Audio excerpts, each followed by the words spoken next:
So that's the official, we are going to begin. So good morning and welcome to another ELIT webinar. Today we're going to be talking about assignments and discussions.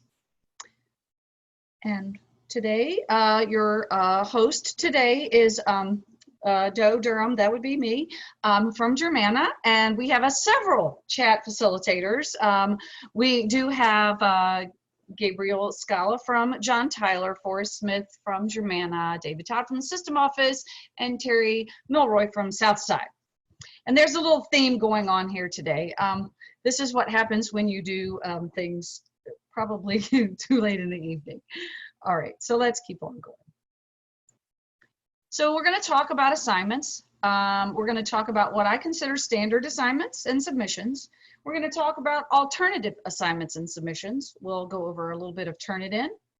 We're going to talk about discussions, and then we're going to decide, to grade or not to grade. We'll be doing a little talk on peer reviewing and group assignments, and then we're going to end it all up, of course, on how to use SpeedGrader. All right, so let's begin with assignments. So assignments are used to, of course, measure the learner's understanding of material that has been presented. Instructions for those assignments should be very clear on what the student should submit and in what form. How do you want it? Do you want a presentation? You need to be very clear and descriptive in your submission goals.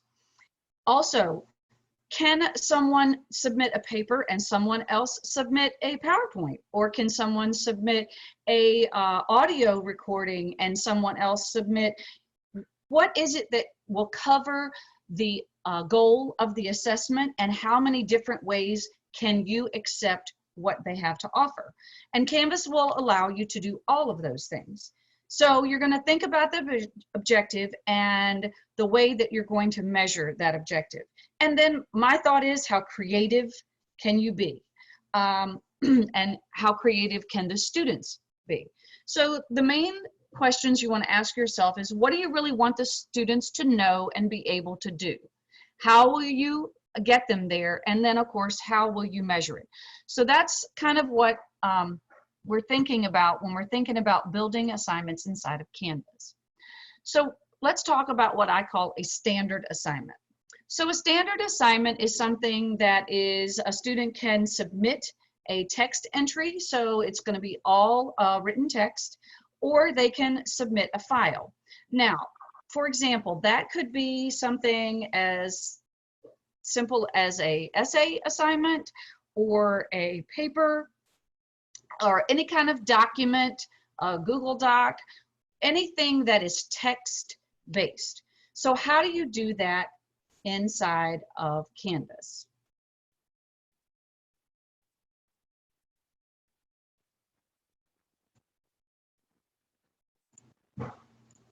So here we are in Canvas, and I'm going to click on my training course, and I'm going to wait very patiently while it loads, and I'm going to click on modules, and then I'm going to click on add a new module.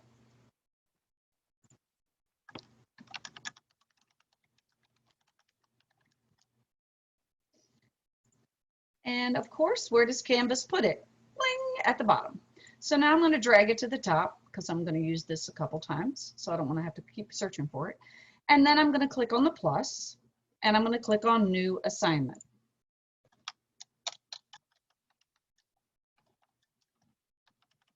Give the assignment a name. By the way, notice that I am going through modules in order to add things.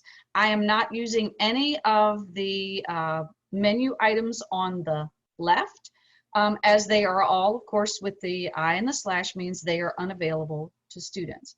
So I'm going to click on the standard assignment, and then I'll click on edit. I click on edit again. And now you can see I have the ability to add anything I want. So these are going to be my instructions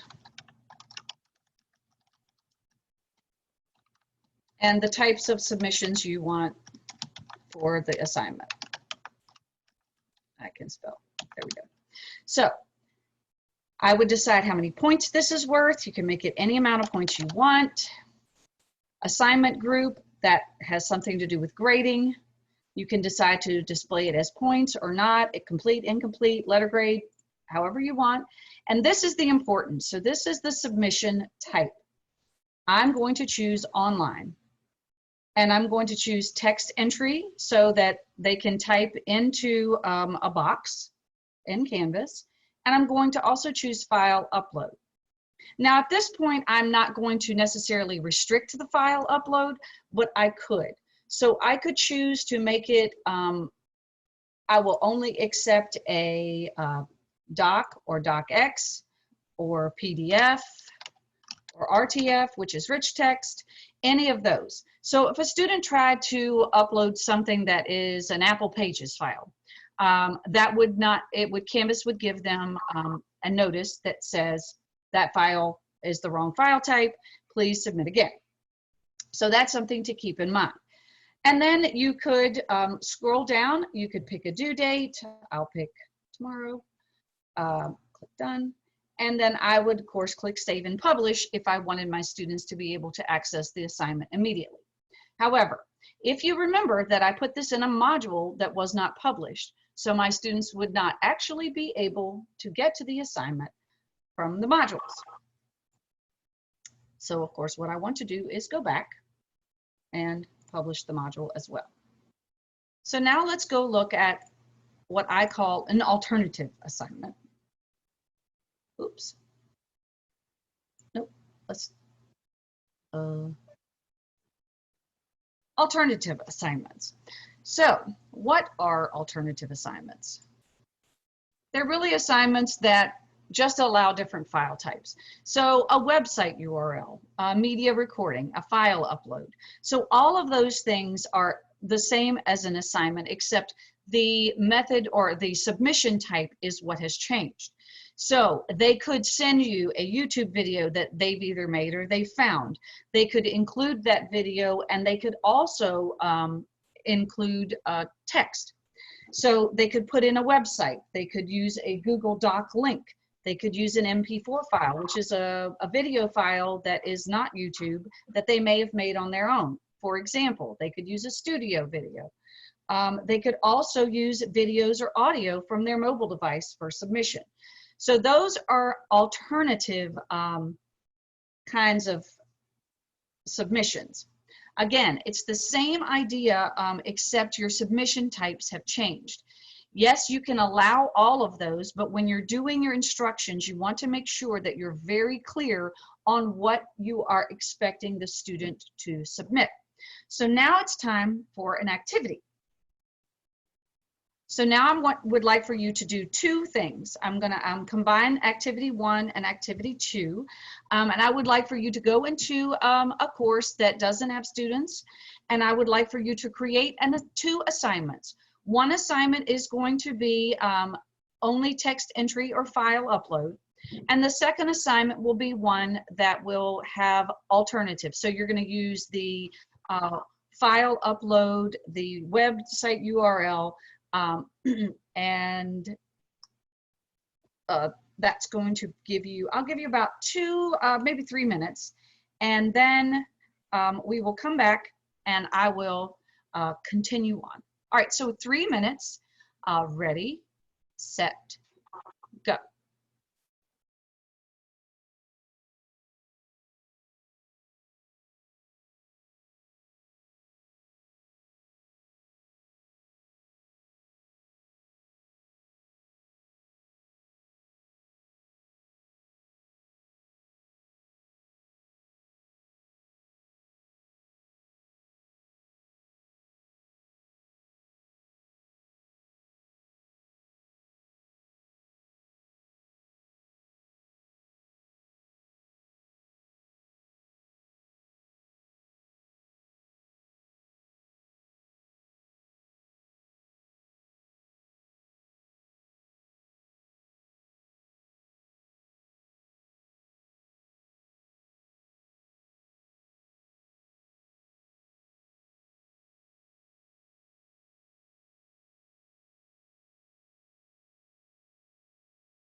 All right.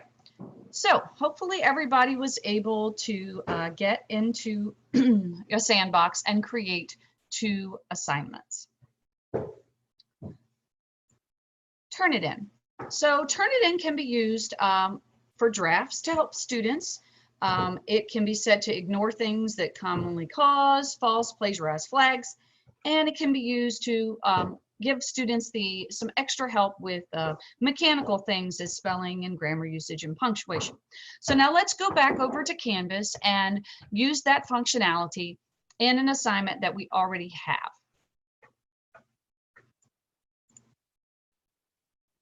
So we have, here is an assignment that was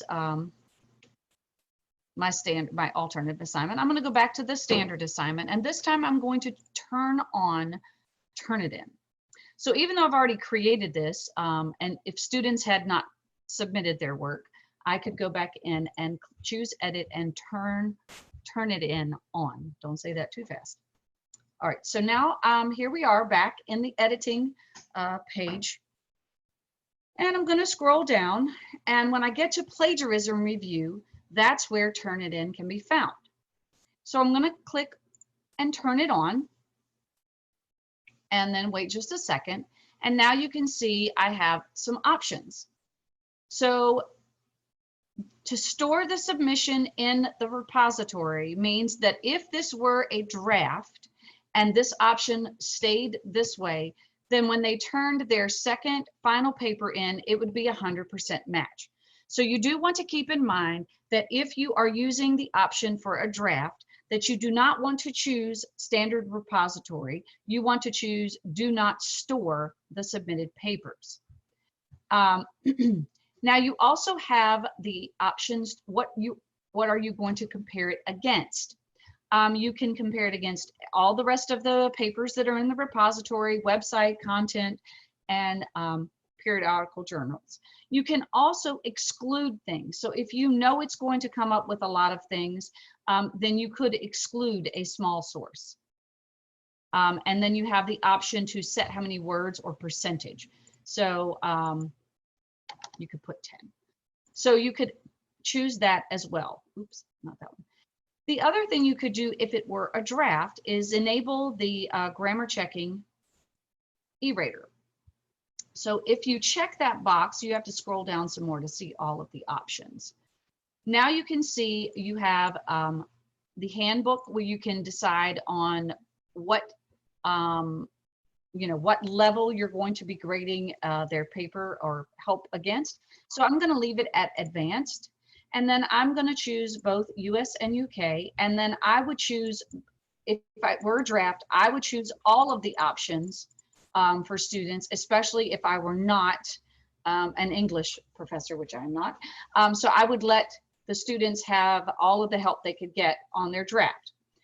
The next thing you can see is you could save this as a default so that every time you chose Turnitin, these would be the settings that would be applied to the paper. When you are looking at reports, you can have the option to show it immediately, after it's graded, after the due date, or never. Obviously for a draft, none of those would make sense except for immediately. And then you could scroll down, again, the date didn't change, and you could click save. So now when the standard, a student would submit, they would receive, and you will also receive, a copy of the Turnitin's, what it analyzed from the student. And it would give you a report that you could look at and the report the student could look at. Then when the student submitted their final paper, you would be able to see if they actually went in and did any changes from the draft to the final, and if anything that was highlighted by Turnitin was changed, or if they did not use the tool at all. All right, so now I'm going to give you a chance to go and play with Turnitin. So here you have, oops, your third activity. So you can go back to one of the first assignments that you created and enable Turnitin. And I want you to think of this as being a draft. So choose the options that you would choose if you were allowing a student to do a draft, And also make sure you choose do not store the submitted paper. Again, I'm going to turn on my little timer this time, and you have 3 minutes. Ready, set, go.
Okay.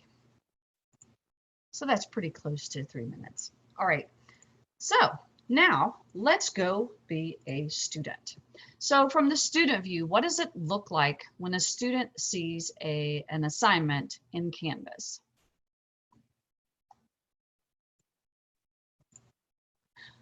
I'm back in Canvas. I'm on the home page where I put those 2 assignments. And then I'm going to click on student view. And now I'm in student view. So I'm going to click on modules. And remember when I said about the publishing the module, had I not done that, I would not then be able to see these assignments. So I'm going to click on standard assignment 1. And I'm going to click on submit assignment. Now, if you notice when I clicked on submit assignment, I got a lot of options here that I could use. So you can, let's say I'm going to choose a file from my computer. I'm going to choose something, and it is a docx. And then if you notice here, it says that I agree to the tools end user. This is the agreement for the student's submission to go to Turnitin. The student can also leave you some comments. They could also choose to add another file, and then they would click submit. Students can submit multiple attempts up until the due date. So unlike our old LMS, when you had to give multiple attempts, with an assignment, you do not. So now if they wanted to, you can see here, it has resubmit assignment. So the student could go in and resubmit that assignment. So now let's go back.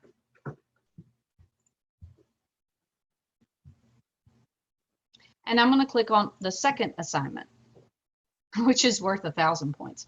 Ooh-wee, okay. So I'm going to click on submit assignment.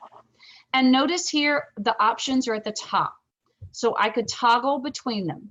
Here I even have a record option. So if I click on record, it's going to allow me to actually do a webcam with a mic. So you could do a video. Obviously, students could do that. Then your Google Drive account that is connected to and this is not going to let me do this because I'm masquerading. A Google assignment, Who Knew It, if you know what Who Knew It, or more. So if you notice, if you click on more, you have a lot of options. For example, you can get directly to Studio. So let's say if I click on Studio, and obviously my test student doesn't have any videos, so they could record from here. And remember that you do have the option to use a screen capture. So if I did choose that, it's going to ask me to obviously load the little plugin. And remember that if you're on Chrome, you will see one little plugin, and if you're on Firefox, you will see another one. And here you have the recording window. So I'm just going to do a quick little video. So, and this is how you record. Anyway, and click done. And it's fussing at me, and I'm just going to give this a testing so that it ends up with something. And now it tells me that it was successful. And now I could select that video to submit if I were a student. And then click submit. So whenever you want to know what it looks like from a student's perspective, remember that you have the option to masquerade as a student. Now, at the bottom here, you'll also notice that you have reset student, which would basically wipe out those two submissions, or I can just leave the student view, which would then allow me to go in later, which I will do, and show you what it looks like in SpeedGrader. All right, moving on. Discussions. Discussions can be lots of things. They can be graded, ungraded, threaded, focused, used as a group, used for peer review. Then within that, the discussions have the specific settings, which you see pictured on the right. They can have attachments. You can allow students to like someone's reply. You can add it to student to-dos. You can make it a group discussion. You can put availability dates in, and you can change the availability dates based upon class or groups or students. And then you can also put in the option that you can't see any posts before the student posts their initial thought. And what else? So from here, you can see that there are more options. You can I'm looking at the image right here on the right. You can mark all items as read. You can delete the entire discussion. You can get to SpeedGrader from here. This is where you would add a rubric to a discussion. You can close the discussion for comments. You can also send it to a specific person. If you have someone else in your department who wants your discussion, that's the way you can share it with them. You can also copy it to another course of yours. Even more, underneath the discussion, you have the ability to search for entries by title or author. You can show only the unread posts. You can also show the deleted posts. You can collapse them all or expand all the replies, and you can subscribe to the discussion board. So now let's go back over to Canvas. And I'm going to go back, I'm back in my modules, and I'm going to click on the plus. And this time I'm obviously not going to pick assignment. I'm going to pick discussion. Discussion. Okay, so now I'm going to choose this as a whole class discussion. Obviously, it would have a much more entertaining title. And then I would click on edit. And from here, I could add whatever I wanted to add. I could add an image and have a discussion on an image. I could put in a video and discuss a video. But anyhow, in here, you're going to give the topic and then the questions that you want them to answer in their replies, or questions that will get them thinking. Underneath, you have the option to allow threaded replies, which will keep things together and neatly grouped, which if you don't choose that, then the posts will be in order that they come in. So then you may not be able to use them as efficiently if you're looking for specifically an initial post with 2 replies. So you can also choose users must post before seeing replies. I actually am going to make this a graded, and I am actually going to allow liking. And only graders can like, or you can sort by like. So it depends upon, for example, if you are doing, your TA may have the ability to like a post. So I'm going to put some points in here, and I'm going to scroll down, and I'll give it a due date. Everything's due tomorrow, and then I'll click save and publish. So now I have access. I have created the discussion board, and I could reply to this myself, or I could click on the options over here. I could now add a rubric or send it to someone else. And notice that it also tells the students that this is a graded discussion and it is worth 50 points. So let's say I have a discussion that I've created and it's not in the module where I am.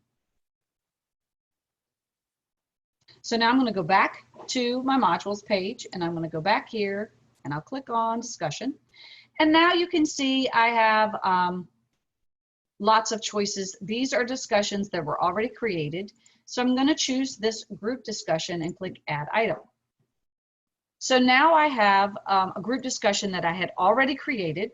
So I can go back in here and I can see exactly which groups this was assigned to. And remember, groups have to be made before you can create a group discussion and assign it to specific groups.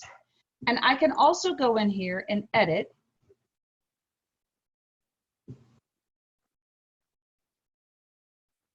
And notice that this is a group discussion, but it is not graded. And I can also put in the availability dates. Now, if I choose to say it's graded, of course, now I have to go in and complete the rest of the points. I can also, at this point, decide who I want to assign it to. So I want to assign it to group 1, and then I want theirs to be due on Saturday. And then I want to add underneath this group 2, and theirs can be due on Sunday. And then I would click save.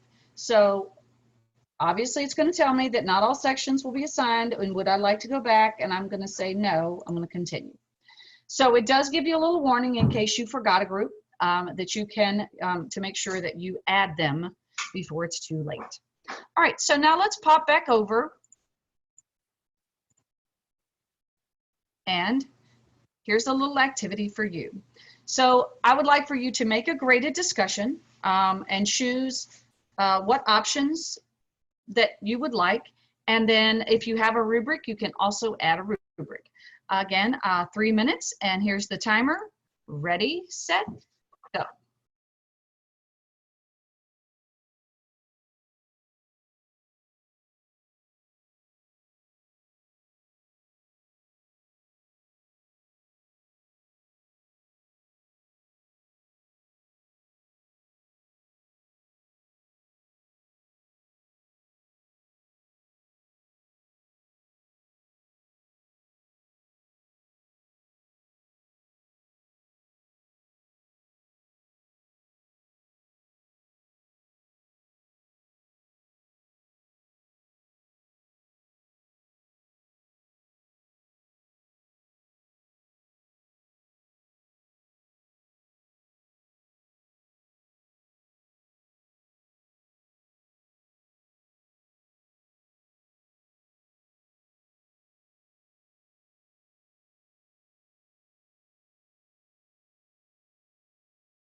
Okay, that was close.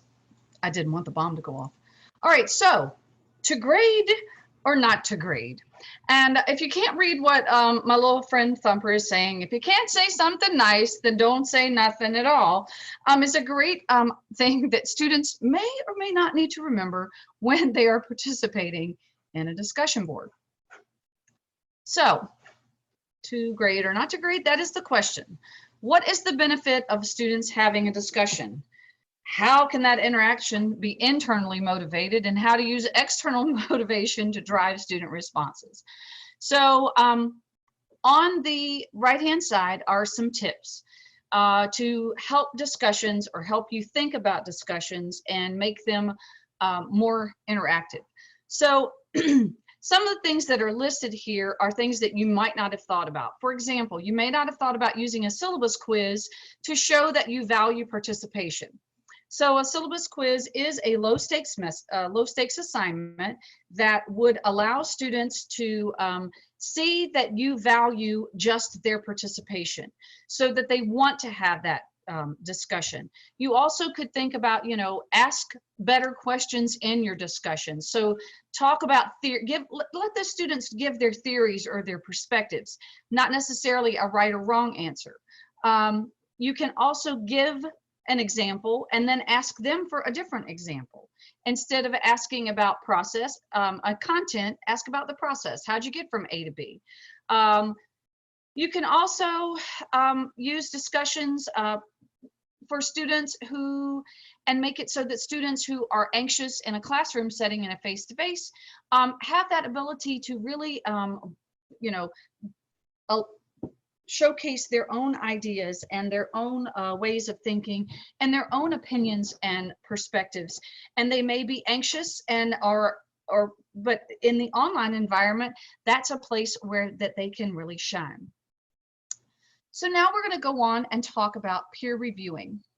So peer reviewing in Canvas can be done in an assignment or a discussion.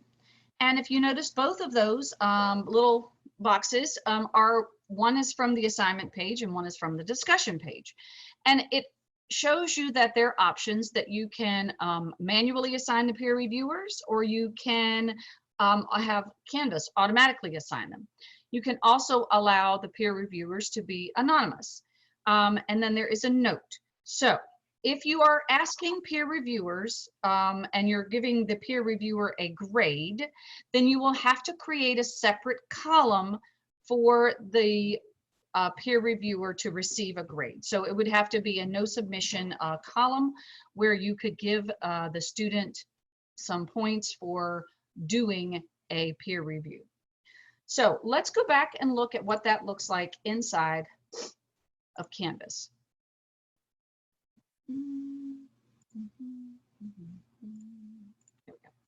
All right, so I'm actually going to create another assignment this time, and I'll just call this one peer review assignment. And I'll click on it, click on edit. And again, I would put some instructions in here and I would give it some points. Online obviously would be important choice here. I'm not worried about plagiarism. And I'm going to go down here to peer review. Now I'm going to go ahead and leave this for manually assigned so that I can show you what that looks like. And I'm also going to check the box here. So when you do check that box, the student can't see whose paper they're peer reviewing, and the student who gets peer reviewed can't see who reviewed their paper. I think I said all that where it made sense. All right, so once I click Save and Publish, remember I did not assign any peer reviewers to this. So now if I click on the three dots, oh, excuse me, I'm sorry. Now you click over here to peer review, not the three dots. And I only have one student. So I would choose,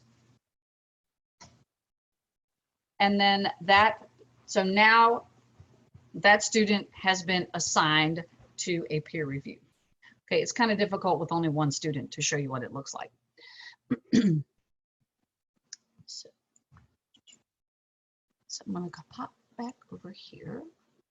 So settings for peer review. So peer reviews will be considered complete when students have commented one time on a page and or filled out a rubric.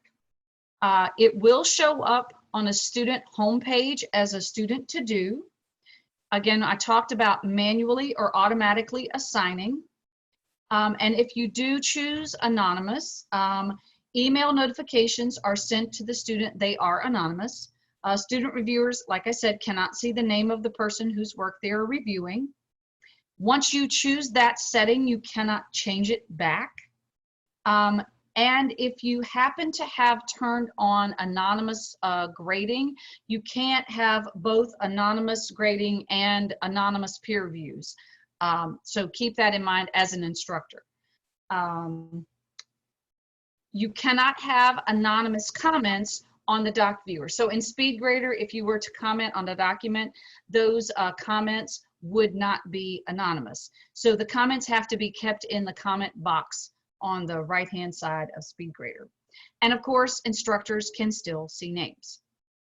So the pictures that you see here, obviously this is where in a discussion, you would be able to assign a peer reviewer.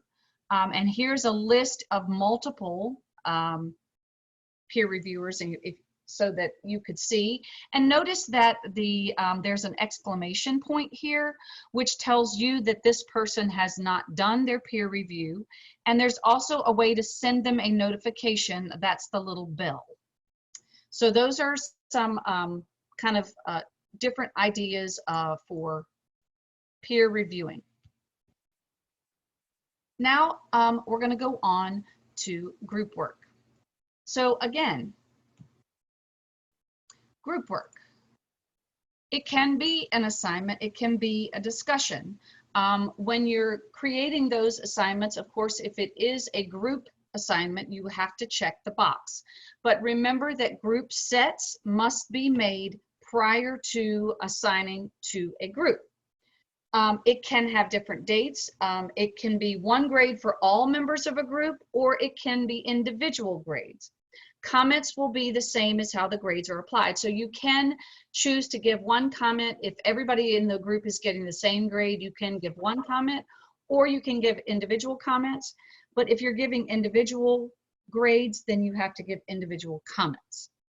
So with a discussion or a assignment, the grading would be the same. So now let's take a look in Canvas at what that looks like. So,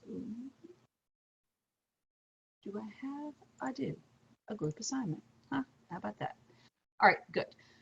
So now I'm going to click on group assignment. And I'm going to click on edit.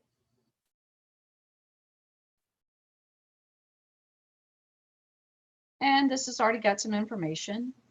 Now, when I click on group assignment, I chose to assign grades to each student individually. So each student would get an individual grade. I'm going to uncheck that box. And then I can decide which group set, there are several in this course, I want it to be applied to. And then I would scroll down and I would click save.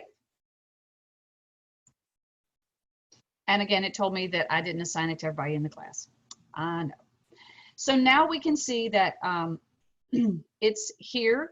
And if I go back into student view, I would have to be in a group in order for that test student to show up. So I'm not going to do that. So I think that's all group assignments. So now let's go on and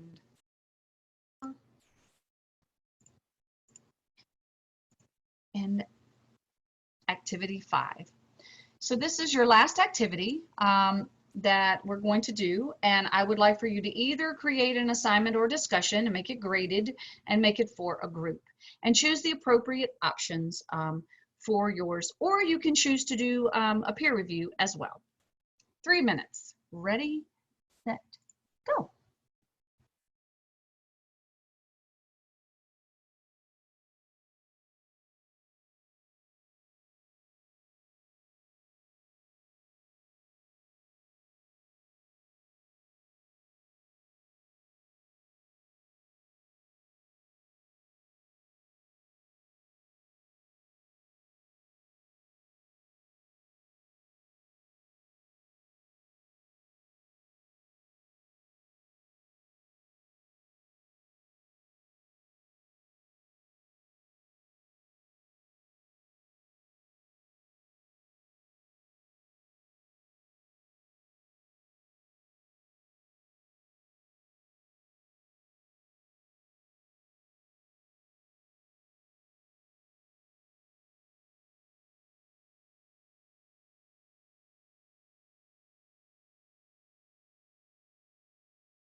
All right. And finally, okay, so we've got all these beautiful things and our students have turned them in, and now where did they go? So now we're going to talk about SpeedGrader. How do you get to SpeedGrader? Well, there's many different ways to get there. You can go from an assignment, you can go from a group, you can go from a discussion, and you can go from the gradebook. So let's take a look at what it looks like. So here you are back in Canvas, and I'm going to click on SpeedGrader because I should have something to grade. And I do. Okay, so I have something here, and I see that my little plagiarism similarity score has come back. So I could choose to take a look at that if I wanted to. I could also mark it up and put things here. I could strike through, you can do whatever you want to. I could also use the options down here underneath the comment box to leave feedback. So I could choose to leave a media comment. So I could leave a recorded video for feedback so that students would be, I could talk them through their submission and what they wanted, what I wanted to see fixed, as well as highlighting them with the tools that are there. I could just leave speech recognition, so I could talk and the text would, let me see if I can get it to work. This is a way you can talk and have the text show up so that you don't have to type all of the words, period. So there you go. So you can use the speech to text option. So you have the ability to do all of those things. And remember, I am in Chrome, so I am grading in Chrome. So if you have issues with any of those tools, then it may be because you're not in Chrome. Okay, so once I do all of that, if I type this in, I would click submit, which would let the student know that they've received a grade and that I have left them a comment. So I can use the breadcrumbs at the top to go back. And so notice now I have a little to-do over here. So now I can click on the to-do instead of going into the assignment. So this is a speed thing. And now I'm going to see that video that they posted. Again, I have the option to give them the grades and leave comments. However, I choose to leave comments. And yeah, and obviously I gave more points than I should have, and Canvas let me know that. So you can watch the video, you can give them the same kind of feedback, you can leave them audio feedback or text feedback, and you can also add an attachment as well. So that is SpeedGrader, and discussions would be no different. I don't think I have a discussion to grade, but I might. Maybe not. Oh, well, maybe I do. So from a discussion, if I pop in here, I see that I have 2 submissions to this specific one, and I wanted to go in. This is not graded, and I can tell that because obviously there is no option for SpeedGrader here. But I do see that the test student did reply. So if this were a graded discussion, you would use the 3 dots, and then SpeedGrader would be one of your options. However, if students have submitted, you will also see it show up in your to-do.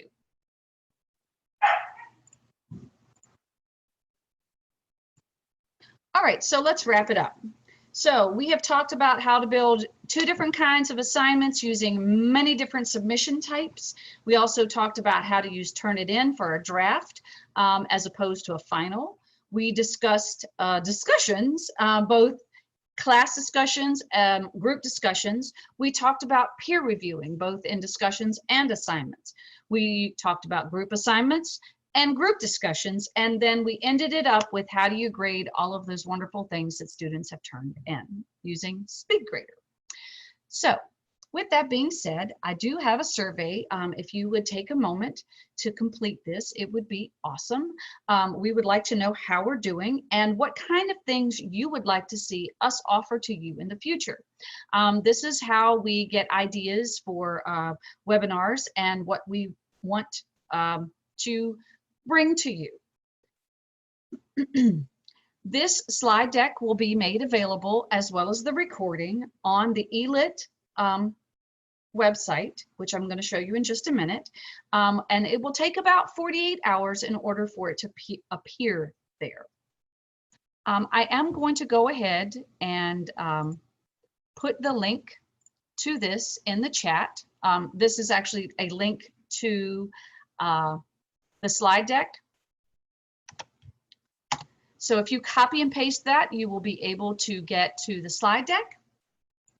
And here is a resource page that has every single Canvas guide attached to those links, so that every specific question that you could possibly have on discussions, peer reviews, group assignments, and all of that can be found here.